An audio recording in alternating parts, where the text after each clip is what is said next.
सांझ पाठ्य को आप समस्त को स्वागत करुँ। काली आम पढ़ी अधरू अटकी जे माँ को दुईटी बाणी संपर्क में प्रपति उल्लेख करते से बाणी दुईटी आलोचना करवा।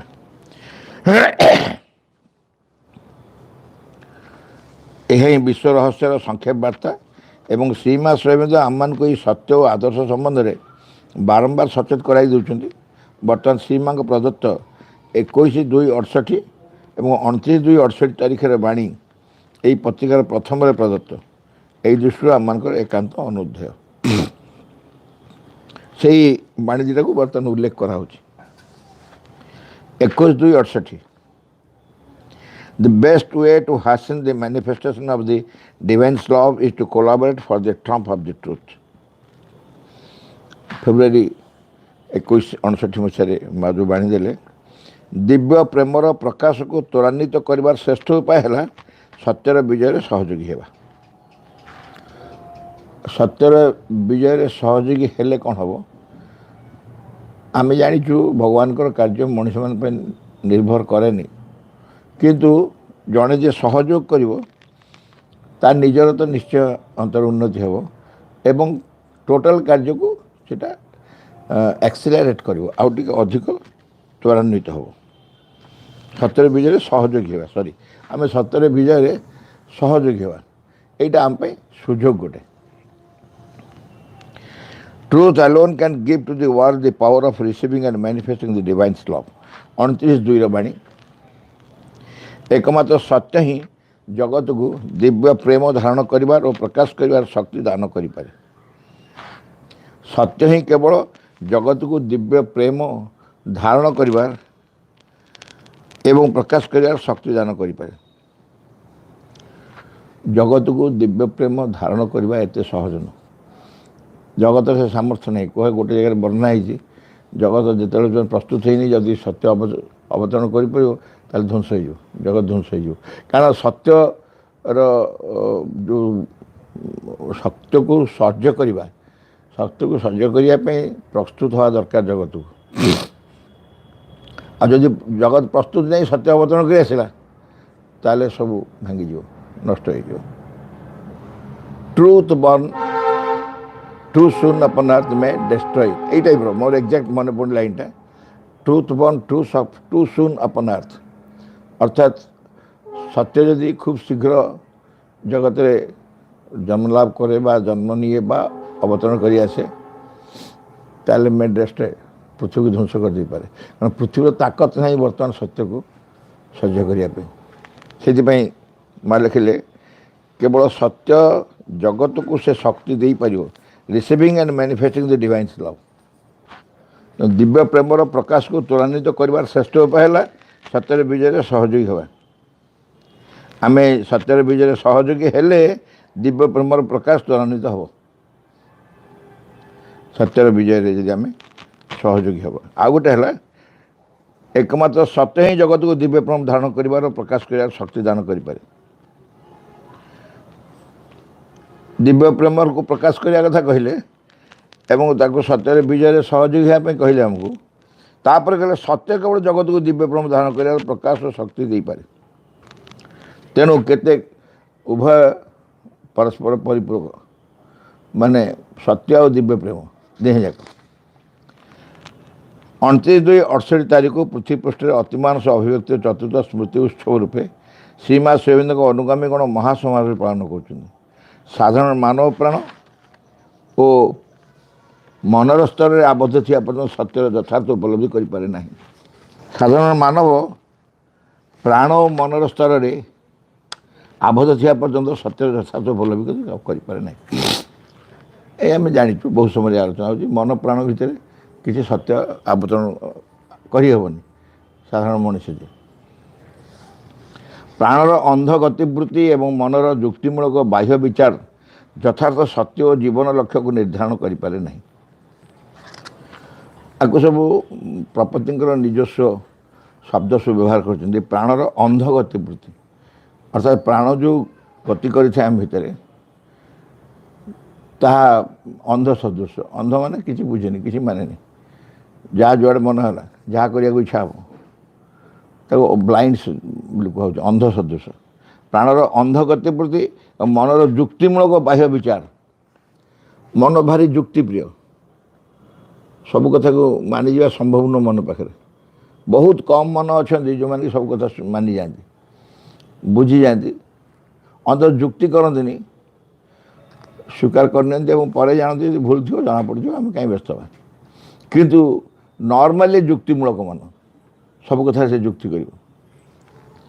ଯୁକ୍ତିମୂଳକ ବାହ୍ୟ ବିଚାର ଯଥାର୍ଥ ସତ୍ୟ ଓ ଜୀବନ ଲକ୍ଷ୍ୟକୁ ନିର୍ଦ୍ଧାରଣ କରିପାରେ ନାହିଁ। ବାହ୍ୟ ବିଚାର, ମନର ଯେଉଁ ବାହାରର ବିଚାର ଯେ ସତ୍ୟ ଓ ଜୀବନ ଲକ୍ଷ୍ୟକୁ ନିର୍ଦ୍ଧାରଣ କରିପାରେ ନାହିଁ। ଏଥିପାଇଁ ମାନସତ୍ୱର ବିଭିନ୍ନ ଚେତନାର ସ୍ତର, ଉଚ୍ଚତର ମାନସ, ଜ୍ୟୋତିର୍ମୟ ମାନସ, ବୋଧି ମାନସ ଏବଂ ଅଧିମାନସକୁ ଅତିକ୍ରମ କରି ଅତିମାନ ଚେତନାର ସ୍ତରରେ ପହଞ୍ଚିଲେ ଯଥାର୍ଥ ସତ୍ୟର ନିର୍ଦ୍ଧାରଣ ଓ ତାହାର ଅନୁସରଣ କରି ଜୀବନର ସାର୍ଥକତା ଉପଲବ୍ଧି ସମ୍ଭବ ବୋଲି ଶ୍ରୀମା ସ୍ୱୟଂ ଆବିଷ୍କାର କରିଛନ୍ତି। ମନର ସମସ୍ତ ସ୍ତର ଅତିକ୍ରମ କରି କରି ଗଲେ ଶେଷରେ ଯାଇ ଅତିମାନ ସ୍ତରରେ ପହଞ୍ଚିବ। ସେଇଠି ପହଞ୍ଚିଲେ ସବୁ ସମାଧାନ ପନ୍ଥା ମିଳିବ। ଏବଂ ତାଙ୍କର ଅକ୍ଲାନ୍ତ ସାଧନା ଫଳରେ ପୃଥିବୀ ପୃଷ୍ଠରେ ଗତ 29/2/56 ତାରିଖ ଠାରୁ ଅତିମାନସ ଅଭିବ୍ୟକ୍ତି ଆରମ୍ଭ ହୋଇଛି। 29/2/56ରେ ଅତିମାନସ ସତ୍ୟ ଯାହାକି ଶ୍ରୀ ଅରବିନ୍ଦଙ୍କ ଶରୀରରେ ଅବତରଣ କରିଥିଲା, ସେ ପୃଥିବୀରେ କ୍ରିୟାଶୀଳ ହୋଇନଥିଲା। 29/2/56 ମସିହାରେ ଅର୍ଥାତ୍ ପ୍ରାୟ 6 ବର୍ଷ ପରେ, 6 ବର୍ଷ ଏକ୍ଜାକ୍ଟଲି ନୁହଁ, 5 ବର୍ଷ, କେତେ 5 ବର୍ଷ 2 ମାସ 2.5 ମାସ ହେବ, ଏତିକି ଦିନ ପରେ ମା ସେ ଶକ୍ତିକୁ ପୃଥିବୀ ବାତାବରଣରେ କ୍ରିୟାଶୀଳ କରେଇଲେ।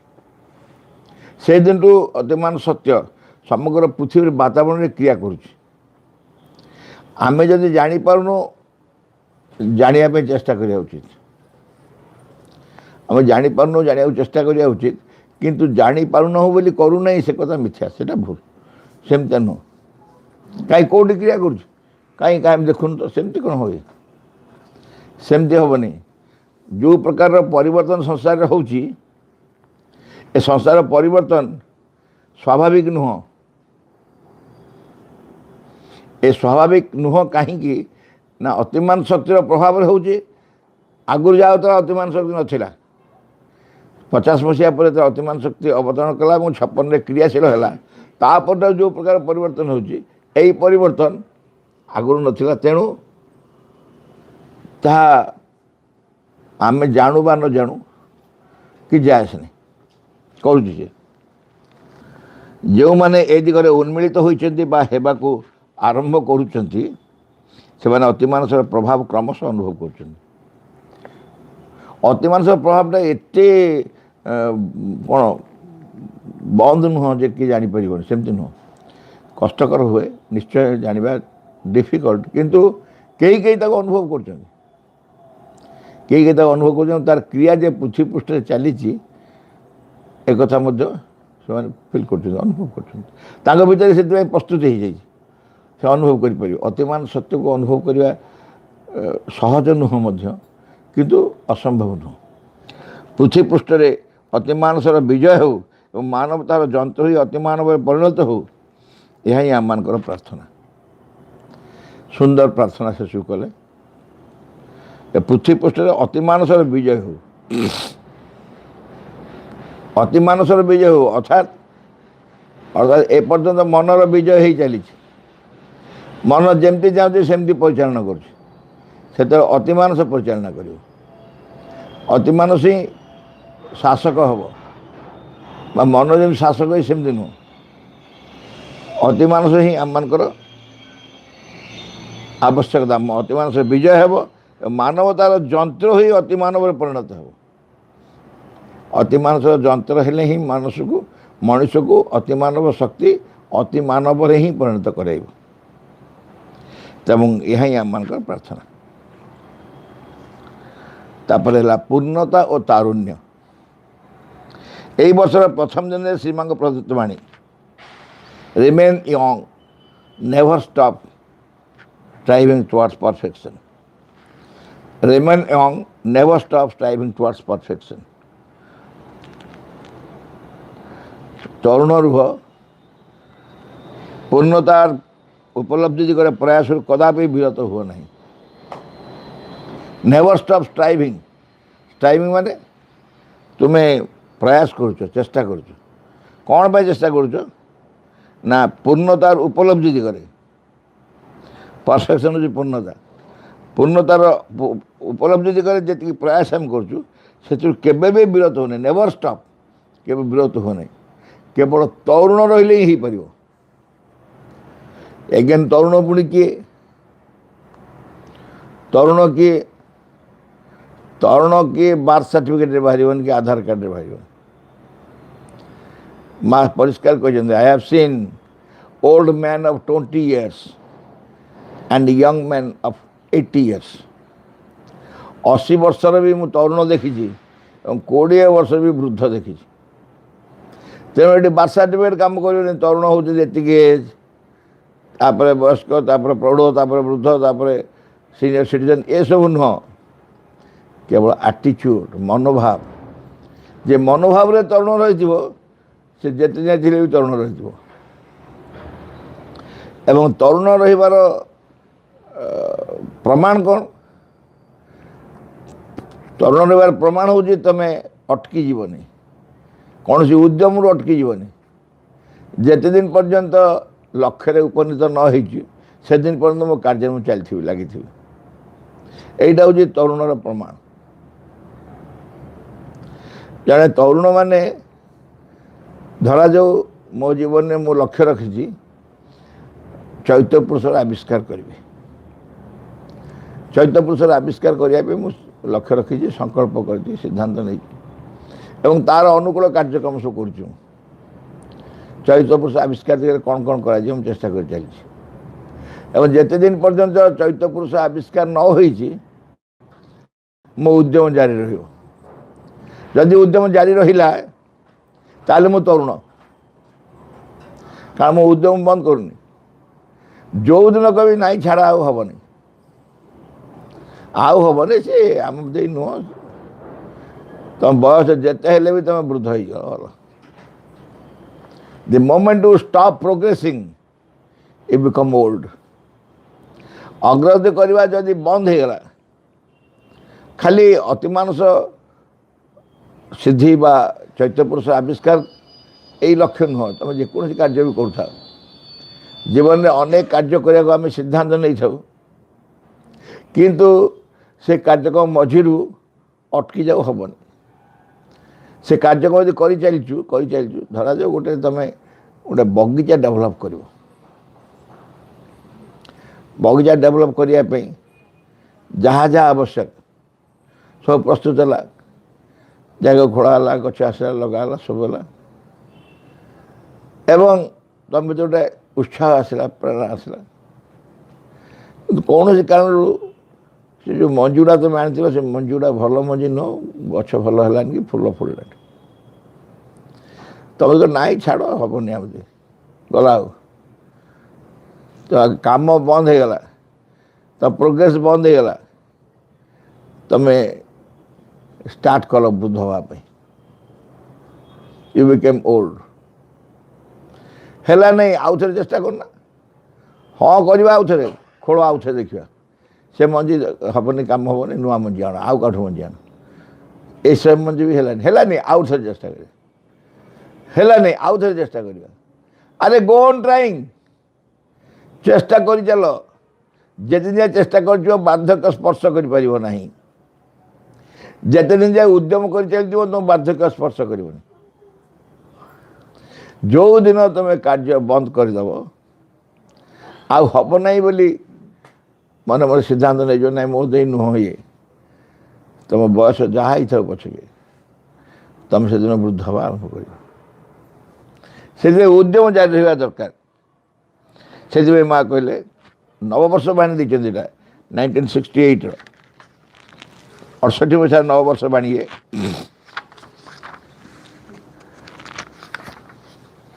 Remain young never stop striving towards perfection. तरुण रुह पूर्णतार प्रयास पूर्णतार उपलब्धि दिगरे प्रयास कदापि विरत हुआ नहीं।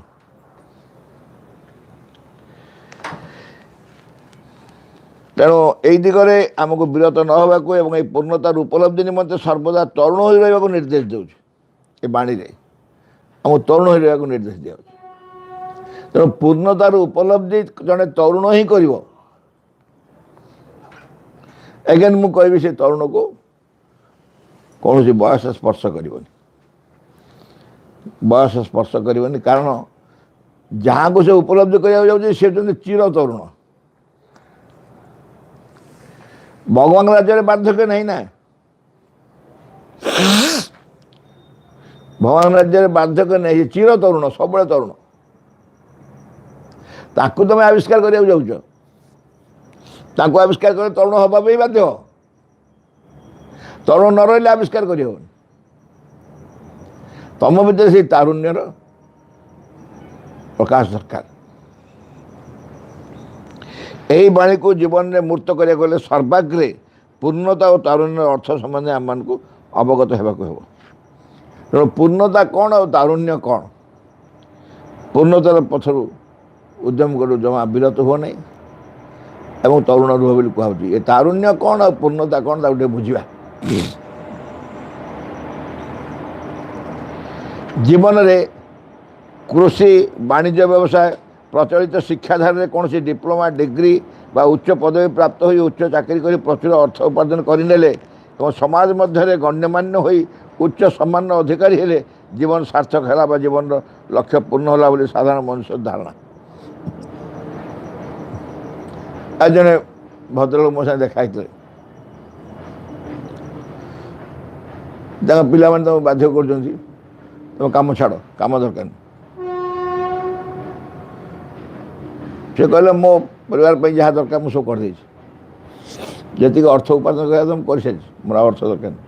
ସମସ୍ତେ ସଫିସିଏଣ୍ଟ ସେଟେଲ୍, ପୁଅ ଝିଅ ସମସ୍ତେ ସବୁ ସେଟେଲ୍ ହେଇଗଲେଣି, ମୋର କିଛି କାମ ଦରକାର ନାହିଁ। ଘରେ ଝିଅମାନେ କହୁଛନ୍ତି ନାଇଁ ବାପା ତମେ କାମ ଛାଡ଼ିଦିଅ, କିଛି କାମ ଦରକାର ନାହିଁ, ଆମ ଘରେ ବସ। ତାଙ୍କର ଧାରଣା ଯେ ଘରେ ବସିଲେ ଦେହ ପା ଖରାପ ହେବନି, ଶାରୀରିକ କିଛି ଅସୁସ୍ଥତା ଅଛି ବୋଧେ, ସେଥିପାଇଁ ଘରେ କହୁଛନ୍ତି ନାଇଁ ତମେ ଘର କିଛି କାମ କରିବା ଦରକାର ନାହିଁ, ଘରେ ବସ। ତାଫଳରେ ବେଶୀ ଅସୁସ୍ଥ ହେବ ଜଣେ,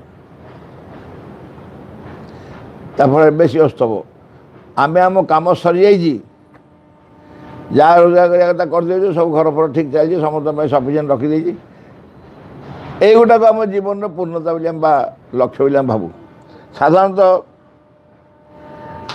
ଆକୁ ହିଁ ବୁଝାଯାଏ ଉଚ୍ଚ ପଦପଦବୀରେ ପ୍ରାପ୍ତ ହୋଇ ଉଚ୍ଚ ଚାକିରି କରି ପ୍ରଚୁର ଅର୍ଥ ଉପାର୍ଜନ କରିନେଲେ ଏବଂ ସମାଜ ମଧ୍ୟରେ ଗଣ୍ୟମାନ୍ୟ ହୋଇ ଉଚ୍ଚ ସମ୍ମାନର ଅଧିକାରୀ ହେଲେ ଜୀବନ ସାର୍ଥକ ହେଲା ବା ଜୀବନର ଲକ୍ଷ୍ୟ ପୂର୍ଣ୍ଣ ହେଲା ବୋଲି ସାଧାରଣ ମନୁଷ୍ୟର ଧାରଣା। ସମସ୍ତେ ଏଇଆ ଭାବନ୍ତି, ଆଉ କ'ଣ ଦରକାର, ହେଇ ତ ଗଲା ତମର। କିନ୍ତୁ ଏହା ଏକ ଭ୍ରାନ୍ତି। କିନ୍ତୁ ଏହା ଏକ ଭ୍ରାନ୍ତି ମାନେ ଏଇଟା ଗୋଟେ ଭୁଲ ଧାରଣା।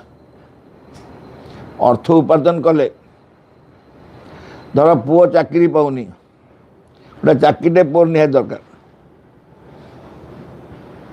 ଚାକିରି ଗୋଟେ ପୁଅ ଯଦି ନ କରିବ, କିଛି ଅର୍ଥ ଉପାର୍ଜନ ନ କରିବ, ତା ଜୀବନର କେଉଁଠି ମୂଲ୍ୟ ରହିଲା? ପାଠ ପଢ଼ୁଥିଲ ଯଦି ଚାକିରି କରିବା ପାଇଁ ନାଉ, ସମସ୍ତଙ୍କ ଗୋଟେ ଏମିତି ବିକଳ ଧାରଣା ଅଛି, ଇଞ୍ଜିନିୟରିଂ କାହିଁ ପଢ଼ୁଛୁ ନା ଇଞ୍ଜିନିୟରଟେ ହେଇକି ଚାକିରି କରିବୁ। କାହିଁ ଇଞ୍ଜିନିୟରିଂ ପଢ଼ୁଥିଲୁ କାହିଁକି? ତାହେଲେ ତ ପଚାର ତ ଜନ୍ମ ହେଉଥିଲ କାହିଁକି? ଜନ୍ମ ହେଲା ବେଳେ ଜାଣିଥିଲ ଇଞ୍ଜିନିୟର ହେବ ବୋଲି? ଇଞ୍ଜିନିୟରିଂ ପଢ଼ିଲି କାରଣ ଇଞ୍ଜିନିୟରିଂ ନଲେଜ ଆଣିବା ପାଇଁ। ଅମୁକ କୌଣସି ପାଠ ପଢ଼ିଲି, ପାଠ ପଢ଼ିବାର ତାର ଜ୍ଞାନ ହାସଲ କରିବା ପାଇଁ।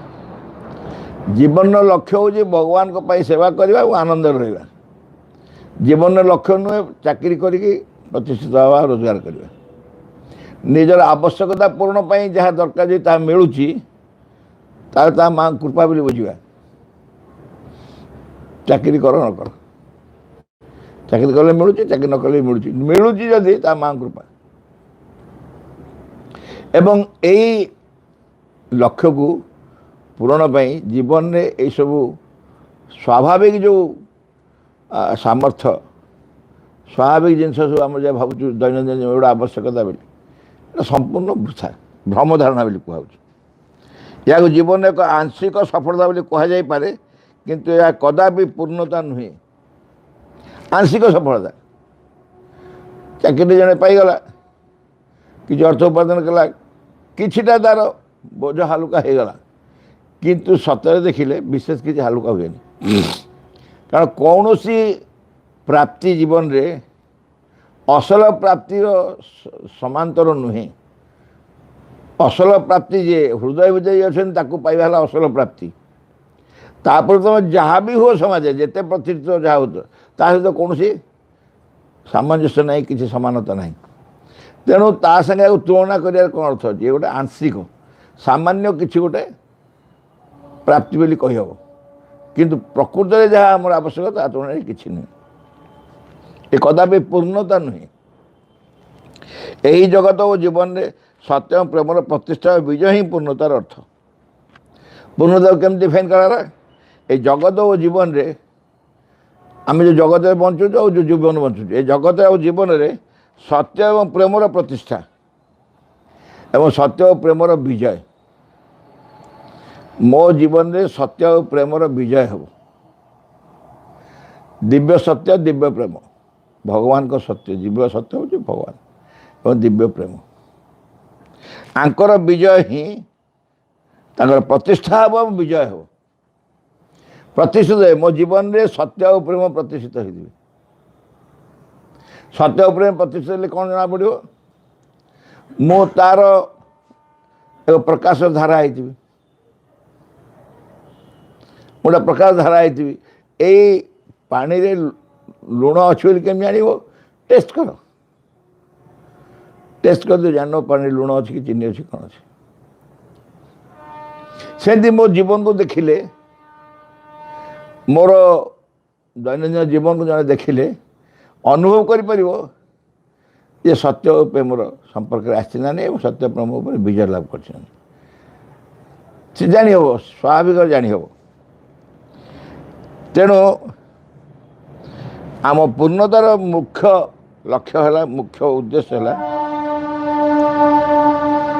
जीवन में एवं जगत में प्रेम प्रतिष्ठा हो विजय तापर माँ गोटे मेसेज प्रपति कोट कले we are here to bring upon earth the victory of truth and love आम ये अच्छु कौन पाई ना जगत रे सत्य और प्रेमर विजय को नहीं आसा सत्य और प्रेमर विजय को जगत नहीं आसपे आम एठिक आसु and it will be done माँ से कथा कहते एवं यह हम निश्चय and it will be done white roses उल्लेख अच्छे ये गला पूर्णता संबंध तारुण्य कौन तारुण्यर यथार्थ अर्थ संबंध में अनेक भ्रांत धारणा रही जहाँ आम आलोचना करूँ प्रपत्ति कहे बाल्य और कैशोर अवस्था पर साधारणतः 15 वर्ष 40 वर्ष मध्य जीवन काल को तरुण जीवन बोली और तापर वार्धक्य उपस्थित बोली धारणा करा 15 40 भितर तरुण तापर वार्धक्य यहाँ साधारण धारणा मोर जड़े बंधु उदाहरण सब दिए यही पार्थक्य कही मन तथापि शुणी थे बोधे 50 वर्ष है मुझे 3-4 वर्ष छोट सांग ही काम करूँ गोटाए रूम दिया बसु इक्वाल पोस्ट दिया था तेणु आम गोटे रूम दिखाई था कि कम यदि डायरेक्टर पठेबे से पियन धरिक आस फाइल नहीं कि पशु पशु कौन से गुड़ा आनल पचारे डायरेक्टर कहले आपण को त्रिपाठी सांग देवाई जा सियाड़े नियो बुढ़ा बुढ़ा हेलुणी काम के दिन काम करूँ जा से छुआ गुड़ा दियो से करूँ जातु के दिन बुढ़ा हो जाए काम करूँ मुझे सागे सागे भाई भाई टे शुणु शुणु आपड़ के बुढ़ा हेल्ले मुझे जानी कि मुझे कि हेबिनी मु बुढ़ा हैनी कि हेबिनी मत बुढ़ा कहले चप्पल माला लगे आप जो खुशी लगे जो बुढ़ा कह कहतु दयाकोरी मत आप तालिका जोड़तुनि क्या बुढ़ा किए ता डेफिनेशन मो पाखे अच्छे वृद्ध किए ଏପରି ବୁଢ଼ା ତ ଶବ୍ଦଟା ହିଁ ଅତ୍ୟନ୍ତ ନିମ୍ନମାନର ଶବ୍ଦ। ବୃଦ୍ଧ କହିପାରିବ ଜଣେ, ବୟସ୍କ କହିପାରିବ, ବୃଦ୍ଧ କହିପାରିବ। ଇଂରେଜୀ ତାକୁ ଆହୁରି ସୁନ୍ଦରିଆ ଶବ୍ଦ ସିନିୟର ସିଟିଜେନ୍ ବୋଲି କୁହାହେଲାଣି। ସେମିତି କୁହ, ବୁଢ଼ା ବୁଢ଼ା କୁହନି, ତଥାପି ମୋତେ ସେ ତାଲିକାଭୁକ୍ତ କର ନାହିଁ। ଏଇଆ ହେଉଛି ଧାରଣା ଯେ 15 ବର୍ଷରୁ 40 ବର୍ଷ ଭିତରେ ହେଲା ତରୁଣ, ତାପରେ ବାର୍ଦ୍ଧକ୍ୟ। କିନ୍ତୁ ଯଥାର୍ଥରେ ଠିକ୍ ନୁହେଁ। ଶ୍ରୀମା କହନ୍ତି ଯେ ଜଣେ କେତେ ବର୍ଷ ବଞ୍ଚିଛି ତାହା ଉପରେ ତାରୁଣ୍ୟ ବା ବାର୍ଦ୍ଧକ୍ୟ ନିର୍ଭର କରେ ନାହିଁ। ଜଣେ କେତେ ବର୍ଷ ବଞ୍ଚିଛି ତା ଉପରେ ତାରୁଣ୍ୟ ବା ବାର୍ଦ୍ଧକ୍ୟ ନିର୍ଭର କରେ ନାହିଁ। ଯେ ପର୍ଯ୍ୟନ୍ତ ମନୁଷ୍ୟ ସତ୍ୟର ଆବିଷ୍କାର, ପ୍ରତିଷ୍ଠା ଓ ବିଜୟର ପଥରେ ଆଗେଇ ଚାଲିଛି ସେ ପର୍ଯ୍ୟନ୍ତ ସେ ତାରୁଣ୍ୟର ଅଧିକାରୀ ହୋଇପାରେ। ଆଗରୁ ଆମେ ଆଲୋଚନା କରୁଥିଲେ, ତମ କାର୍ଯ୍ୟ ସରିନାହିଁ ତମେ ଜାଣିଛ। ଆମେ ଆଗରୁ ଗୋଟେ କବିତାର ଉଦାହରଣ ଦେଉଥିଲୁ, ରଣ ସରିନାହିଁ ଅରି ମରି, ଅରି ମାନେ ଶତ୍ରୁ, ଶତ୍ରୁ ମରିନି, ଯୁଦ୍ଧ ସରିନି। ଯୁଦ୍ଧ ବନ୍ଦ ହେଇଛି, ସେ ବନ୍ଦ କିଛି ନୁହଁ। ଶତ୍ରୁ ନା ସେ ତାଙ୍କ ଶିବିରରେ ଅଛନ୍ତି, ନା ତାହେଲେ ଯୁଦ୍ଧ ମାନେ କାମ ସରିନି। ରଣ ସରିନି, ଯୁଦ୍ଧ ସରିନି, ଯେଦିନ ଯାଏ ଚାଲିଛି ଚାଲିବ। ଏଠି ମିଥ୍ୟା ବିରୁଦ୍ଧରେ ଯୁଦ୍ଧ, ଲଢ଼େଇ ଚାଲିଛି ମିଥ୍ୟା ବିରୁଦ୍ଧରେ ଯୁଦ୍ଧ, ସତ୍ୟର ପ୍ରତିଷ୍ଠା। ଯେଦିନ ଯାଏ ସେ ପଛରେ ଆମେ ଆଗେଇ ଚାଲିଛୁ ସେ ପର୍ଯ୍ୟନ୍ତ ସେ ତାରୁଣ୍ୟର ଅଧିକାରୀ ହୋଇପାରିବ। ଏବଂ ଯେତେବେଳେ ଅତୀତ ଜୀବନର ଆଂଶିକ ସଫଳତା ଓ ସାମାନ୍ୟ ଜ୍ଞାନ ଅର୍ଜନରେ ପୁଷ୍ଟି ଲାଭ କରି ସେ ସତ୍ୟ ସାଧନାର ପଛରେ ବିରତ ହେବ, ସେତେବେଳେ ବାର୍ଦ୍ଧକ୍ୟତାକୁ ଆକ୍ରମଣ କରିବ। ଅତୀତର ସଫଳତା ଓ ସାମାନ୍ୟ ଜ୍ଞାନ ଅର୍ଜନରେ କିଛି କ'ଣ ଟିକେ ହେଇଗଲା। ଅତୀତରେ ସଫଳତା କହିଲେ କ'ଣ ହେଉଥିଲା? ପରୀକ୍ଷାରେ ପାସ୍। ପରୀକ୍ଷାରେ ପାସ୍ ହେଉଛି ସଫଳତା, ଆଉ ଫେଲ୍ ହେଉଛି ବିଫଳତା। କିନ୍ତୁ ଏଥିରୁ ସଫଳତା ନୁହଁ କି ବିଫଳତା ନୁହଁ, ଉଭୟ ହେଉଛି ଅଭିଜ୍ଞତା। ସେ ବି ଗୋଟେ ଅଭିଜ୍ଞତା, ଏ ଗୋଟେ ଅଭିଜ୍ଞତା। ତେଣୁ ଅତୀତ ଜୀବନର ଆଂଶିକ ସଫଳତା ଓ ସାମାନ୍ୟ ଜ୍ଞାନ ଅର୍ଜନ, କ'ଣ ଟିକେ ଆମେ ଜାଣିନେଲୁ, କ'ଣ ଟିକେ ପାୱାର, କ'ଣ ଟିକେ ପୋଷ୍ଟ ହେଇଗଲା, କ'ଣ ଗୋଟେ ରେଜଲ୍ଟ ହେଇଗଲା, କ'ଣ ଭଲ ହେଇଗଲା, କିଛି ପୁରସ୍କାର ମିଳିଗଲା, କିଛି ପ୍ରାଇଜ୍ ମିଳିଗଲା, କିଛି ଉପାଧି ମିଳିଗଲା, ଆକୁ ହିଁ ଆମେ କହୁ ସଫଳତା ହେଇଗଲା। এই জ্ঞান অর্জনের তুষ্টি লাভ করি এটাই তো সন্তুষ্ট হয়ে গেল। তুষ্টি মানে সন্তুষ্ট হয়ে গেল। সে সত্য সাধনার পথরে বিরত যদি হুয়ে সেতবেলেই বার্ধক্য তাকে আক্রমণ করে। এই তো গলা বার্ধক্য আসবে, হইতে পূর্ণতার তার গলা, এ সরি তারুণ্য তার গলা, তারুণ্য গলা, বার্ধক্য আসিগলা। তার তার ভাবিব কাব্য সরিগলা, শেষ হয়েগলা। ভগবত সেবকর প্রার্থনা, বিঘ্ন বিনাশন হে ভগবান জয় হଉ ତୁମର। ଆମମାନଙ୍କ ଅନ୍ତରରେ କିଛି ହେଲେ ଯେପରି ତୁମ କାର୍ଯ୍ୟରେ ଆଉ ବିଘ୍ନ ନ ଘଟାଏ, କିଛି ହେଲେ ଯେପରି ତୁମର ଆବିର୍ଭାବରେ ବିଳମ୍ବ ନ ଘଟାଏ। ସକଳ ବିଷୟରେ ସକଳ ମୁହୂର୍ତ୍ତରେ ପୂର୍ଣ୍ଣ ହେଉ ତୁମର ଇଚ୍ଛା। ତୁମ ସମ୍ମୁଖରେ ଛିଡ଼ା ହେଇଛୁ ଆମେମାନେ, ତୁମର ଇଚ୍ଛା ହିଁ ଆମମାନଙ୍କ ମଧ୍ୟରେ, ଆମମାନଙ୍କ ସତ୍ତାର ପ୍ରତ୍ୟେକ ଅଙ୍ଗରେ, ପ୍ରତ୍ୟେକ କର୍ମରେ, ଉଚ୍ଚତମ ଚୂଡ଼ାରୁ ତୁଚ୍ଛତମ ପ୍ରତ୍ୟେକଟି କୋଷରେ ପୂର୍ଣ୍ଣ ହେଉ। ତୁମଠାରେ ଆମମାନଙ୍କର ନିଷ୍ଠା ହୁଏ ଯେପରି ସର୍ବାଙ୍ଗୀନ ଚିରନ୍ତନ। ଆମମାନେ ଅନ୍ୟ ସବୁକିଛି ପରିହାର କରି ଚାହୁଁ ସମ୍ପୂର୍ଣ୍ଣ ରୂପେ ତୁମ ପ୍ରଭାବର ଅଧୀନରେ ରହିବାକୁ। ଆମମାନେ କେବେ ଯେପରି ନ ଭୁଲୁ ତୁମ ନିକଟରେ ଗଭୀର ଭାବରେ, ନିବିଡ଼ ଭାବରେ କୃତଜ୍ଞ ହୋଇ ରହିବାକୁ। ପ୍ରତି ମୁହୂର୍ତ୍ତରେ ତୁମେ ଆମମାନଙ୍କୁ ଯେଉଁ ଅପରୂପ ସମ୍ପଦ ସବୁ ଦାନ କରିଯାଉଛ, ସେସବୁର କିଛି ହେଲେ ଯେପରି ଆମମାନେ ଅପଚୟ ନ କରୁ। ଆମମାନଙ୍କର ପ୍ରତ୍ୟେକ ଅଙ୍ଗ ଯେପରି ତୁମ କାର୍ଯ୍ୟରେ ସହଚର ହୁଏ, ସେସବୁ ଯେପରି ପ୍ରସ୍ତୁତ ହୋଇ ଉଠନ୍ତି ତୁମର ସିଦ୍ଧି ସକାଶେ। ପରମ ସିଦ୍ଧିକର୍ତ୍ତା ହେ ଭଗବାନ ଜୟ ହେଉ ତୁମର। ତୁମର ବିଜୟ ଦିଅ ଆମମାନଙ୍କର ଜ୍ୱଳନ୍ତ ସକ୍ରିୟ ଚରମ ଅଟଳ ବିଶ୍ୱାସ। In the name of the mother, for the sake of the mother, by the power of the mother, with the strength of the mother, to all adverse, harmful, being or force, I order to quit this place at once and forever.